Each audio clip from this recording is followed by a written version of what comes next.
I'm showing you a document, and this document is from the Department of Budget and Management, entitled Special Allotment Release Order, dated. Medyo malabo lang po yung document, no?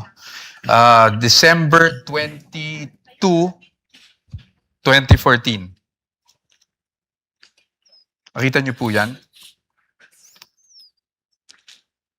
At ang purpose po is to cover confidential activities for fiscal year 2014. You see that? Yes, sir. And nung December 22, 2014, nasa ICFAO na po kayo. Tama po ba? Anong period po yan, sir? We have a clear here po. Date of issue, December 22, 2014.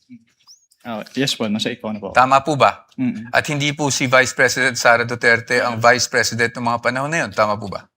Yes po. Pero na-liquidate po ba yan? That's the question. That's the question to ICFAO actually because yun po yung, ang pinapakita ko lang sa inyo is nagkaroon po ng confidential funds. Ang Office of the Vice President noong 2014 issued December 22, 2014. Based on that document po, Meron. You confirm.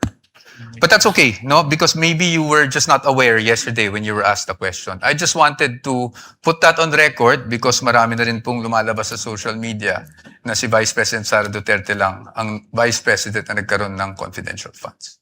But you confirm that, sir.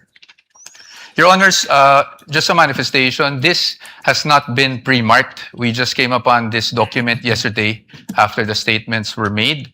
So upon the agreement made during pre-trial, we request that this be marked as exhibit for the defense D-1-167-DE.